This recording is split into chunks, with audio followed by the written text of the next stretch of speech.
Hello lovelies, today we're having a retro look back at a peculiar game, Ex Machina, tri-stat cyberpunk by defunct company Guardians of Order. But it's also a great excuse for me to show off my new mono katana, which is pretty cyberpunk, I think you'll admit. Whoosh, whoosh, whoosh, whoosh. Anyway, so Guardians of Order, they were a reasonably well-known small to mid-tier role-playing company up until about 2006, 2007, I think 2006. They carved out a niche for themselves doing anime-style games, and they had their own in-house system called Tri-Stat. They collapsed due to debt and all kinds of related issues like that around 2006. If you want to know more about that, there is a booklet describing the history of Guardians of Order that you can get on DriveThruRPG called, I believe, Small Company Big Problems. You will also find versions of Tri-Stat on there, so you know the game, if not its settings and so on, lives on to one degree or another. Now, they were clearly batting above their average for quite some time, Guardians of Order, because they had a lot of licenses. So they had licenses for things like the Authority superheroic comics, and they had licenses for a whole bunch of different anime properties, for which they produced books that were partially kind of lore, world background and so on, and were also partially games. You could play something like Sailor Moon, that was one of theirs, or Tenchi Mio, that was one of theirs. But they wound up, before anime super took off in the way that it has in more recent years, if they'd managed to hang on just another 5 to 7 years, maybe they could have ridden that wave and done translations and localizations of Japanese RPGs, and maybe that could have been their niche. But that's an alternate timeline that is going to remain unexplored, because they collapsed amidst debt. All of their properties, pretty much, apart from the licensed ones, everything either reverted to the licensor, or was farmed out to other companies. But nothing much has really come of it.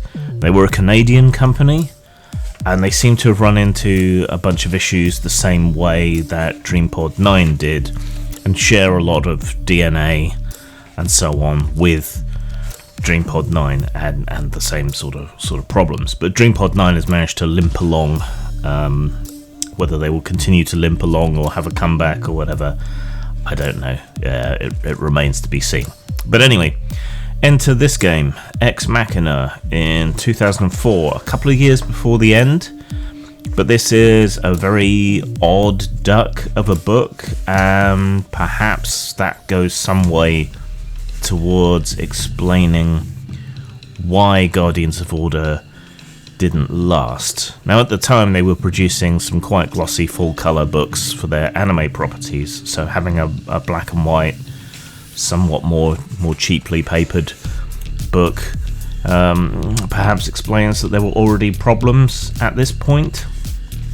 Perhaps. Personally, I like the black and white artwork. I kind of miss the days of more illustrative artwork. Of course, as I'm saying that, there we go. There's some decent artwork. So we've got a nice 2-page spread here. Black and white, line art, minimal shading. Lovely. I miss the days of this kind of artwork, quite frankly. A lot of the colour work that we see these days just doesn't look good. It's probably my bias, but there you go. But this has really good art, albeit black and white and cheaply printed on low GSM paper, unfortunately. So Ex Machina, it's not a tie-in, it's not a licensed property. It uses their Tri-Stat system, where you have 3 basic statistics, body, mind and soul, and that's all perfectly simple and lovely, perhaps comparable to Fate Accelerated in terms of simplicity, but then they wedge a whole bunch of stuff on top of it that hopelessly complicates it and makes playing tri-stat games quite trying. No pun intended. Tri-stat has big issues.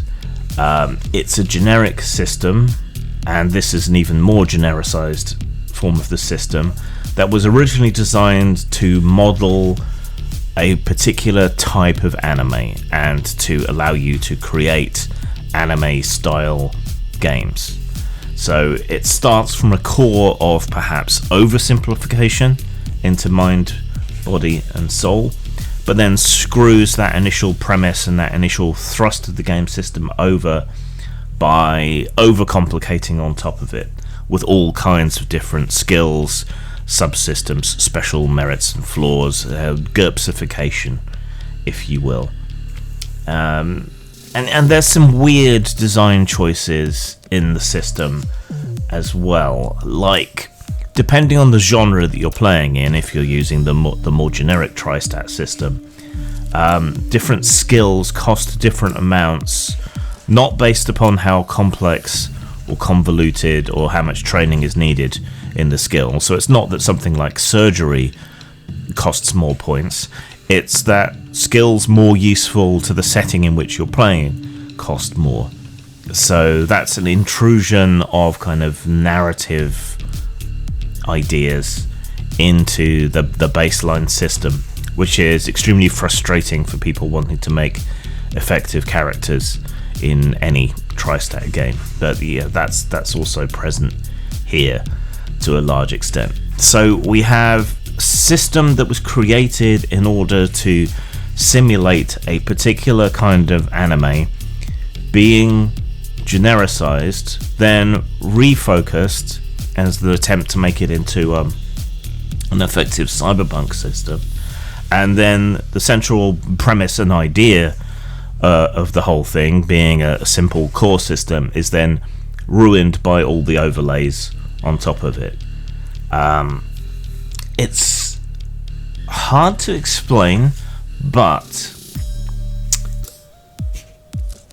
if we think about it like a collectible card game, like Magic the Gathering, for example, the basic premises, the basic rules of the game are fairly simple, right? But then every card has its own special conditions, and those special conditions interact with other cards that are in play. And so you get complexity layered on complexity layered on complexity. Each individual rule or exception might be very simple, but it's as you layer the interactions that you run into the problem. And so it is with characters in tri-stat systems. The initial idea is simple, but once you layer on all the special capabilities and everything that you might have, and in this case cybernetics and so on, all the interactions create exponential complexity for the game, which can really overwhelm you, especially if you have a min-maxer in your group who, deliberately and willfully designs their character to break the system, which is quite easy to do.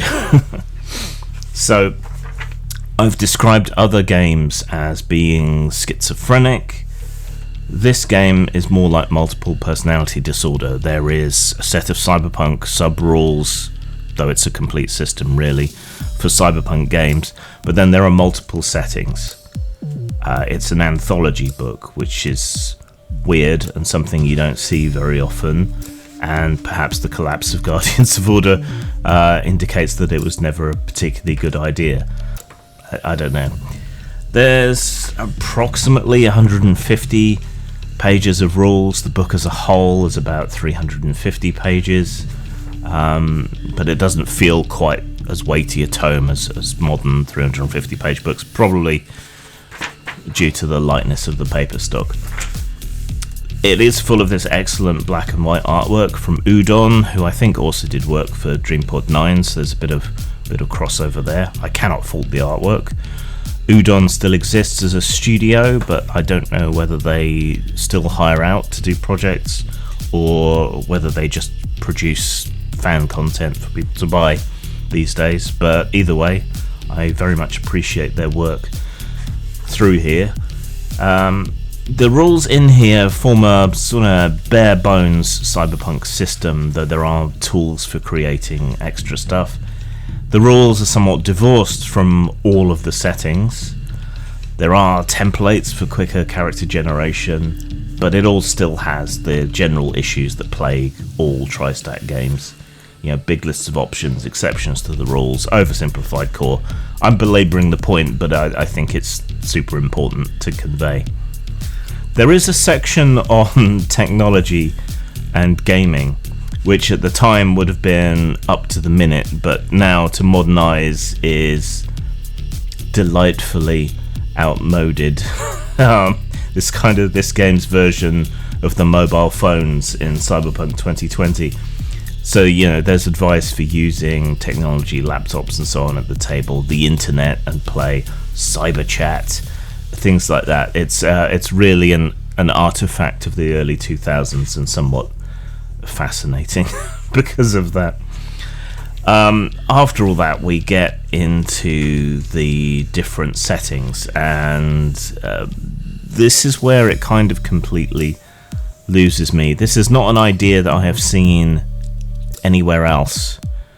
This idea of an anthology game, an anthology of adventures, sure, but an anthology of settings, each of which is really quite individual and different and doesn't necessarily tie in particularly well with the rules that you have included in your book. It just seems really peculiar. And because there's several settings, there's Heaven Over Mountain, there's Underworld, there's Yoshi, there's Daedalus. So we have 4 settings crammed into about half the book, and because there's several of them, none of them really get the treatment they deserve, or the individuation that they deserve, or the specialized rules that they deserve. And they're not necessarily the most cyberpunk sort of thing you could point at. You know, Cyberpunk 2020 has a very developed world, but you could use Cyberpunk 2020 to run just about any cyberpunk game you wanted, because it is clearly a reflection and a love of the source material, whereas this is a generic system but with very specific worlds that are very individuated, but none of which are developed to the degree that you would want them to be developed. It's like I say, it's a game with multiple personality disorder. The first setting is Heaven Over Mountain, which is set around an orbital tower or beanstalk, an idea from Arthur C. Clarke, I think. And this beanstalk is both a technological construct and a biological construct, taking the name a bit too far maybe, mingled with AI. And it's about the communities based around the city at the base of the tower, the midpoint of the tower, and the top of the tower. So you have a kind of explicit class system there, and the whole planet is dependent upon this one big ecosystem / commercial property, basically.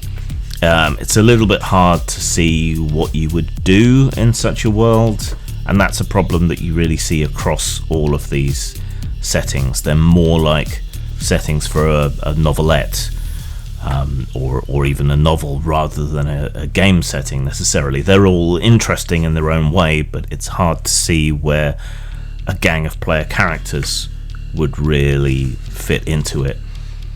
The next setting is Underworld.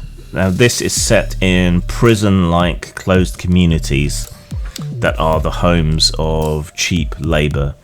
It's a bit more Battle Angel, perhaps, even though you could look at Heaven Over Mountain the same way, or a bit more like that Niels Blomkamp film with Matt Damon in it, where the people down on Earth are, forced to grub around and work and produce stuff for the overworld. Except in this case, these are kind of like prison camp cities, where your only option really is to work and grub. So this is meant to be like the shadows of a more normal cyberpunk world in a lot of ways. This is a bit more explicitly political, but compared to modern politicized games, this is masterful subtext, even though it's pretty blatant. It's supposedly set, this setting in particular, there are underworlds all over the world, but this underworld is meant to be set in Southeast Asia. But I felt that it didn't really evoke that Southeast Asian influence strongly enough. I am kind of fascinated with the mythology and cultures of Southeast Asia at the moment. Whether that will emerge in some work, I don't know. But, you know, looking at India as a rising economy, and Southeast Asian countries like Indonesia and so on, that is a rich vein to tap for some sort of cyberpunk near future sort of game, and it's not really shown or exploited here. And having just watched the newest Spider-Verse film, and seeing what was done with the sort of Mumbai/Manhattan in that feels a little bit unforgivable, really, even though there's like 20 years off between the game and the film. But you know, that did it well, I felt, artistically at least, even if we didn't spend that much time in the world. The next setting is Ayoshi, individually organized science and hobby index, where there is a corporate stranglehold on information via technological libraries and implants that grant you access to those libraries. So it's a bit more cypherpunk than cyberpunk, and basically you struggle against being partially or wholly owned or in hock to corporations in exchange for the ability to access the information and to get by. Daedalus is what was a kind of near future projection. You got to think 2004, only a few years since 9/11. So the idea behind Daedalus is that there was a shadow government, a technological think tank that became uncoupled from morality and oversight, and ended up taking control using the excuse of terrorism. So this is more of a kind of utopian dystopia, a clean dystopia like modern day Singapore or the game Mirror's Edge. Everyone is chipped, everyone is tracked. There are watchers, you know, it's basically human CCTV or gargoyles, as Snow Crash called them, that could be anywhere, and you are maybe struggling in some way against this state of affairs, this surveillance culture, this technological panopticon, which is kind of how the real world is, except it's social media that everyone's watching and waiting for you to trip up on. So yeah, this is a weird game, a weird artifact of its time, a generic system tailored to cyberpunk, but not doing it especially well, because generic systems never do anything particularly well, coupled to a handful of underdeveloped settings that don't necessarily have a decent player hook to them, in an anthology which is itself a weird approach that, in my opinion, simply doesn't work. So this is a really odd duck and a peculiar thing. Style-wise, though, I can't especially fault it. I like the cover. Some people might not, for various reasons. I love the artwork. Udon comes through as per usual. The cheap paper and printing holds it back somewhat, but even so, in terms of style, the ideas are engaging as well. In terms of style, then I would give it a 4, though this is more of a retrospective than a review. In terms of substance, I mean, it is crammed with stuff, but how much of it is actually useful? So in terms of substance, I could only really give it a 2. So that's 6 out of 10, 3 out of 5. For die-hard fans of cyberpunk role-playing as a genre, wanting to farm it for ideas, or Tri-Stat fans, or Guardians of Order, historians only, these are the people who might be interested in it. It doesn't seem to be available online. I've only done a cursory search. You can probably find pirated copies somewhere, but otherwise it seems to have disappeared along with Guardians of Order. Though you can still find Tri-Stat and some Tri-Stat games on drive-thru by other companies.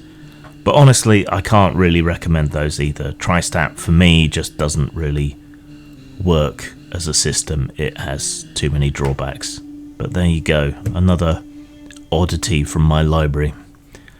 Zang. There's a magical time on the cusp of true adolescence, where you're no longer quite a child and not yet an adult. A time where the confidence of the teenager and the wonder of the child combine in a surge of optimism, hope and imagination to make some of the most important moments of our lives. There's a rich vein of films that tap into this time.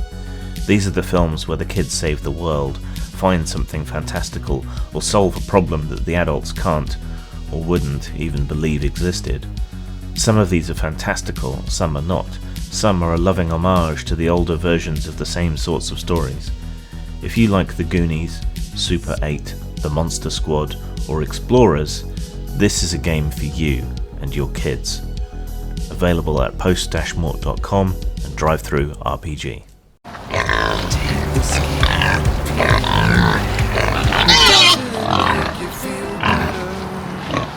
pigs have won tonight.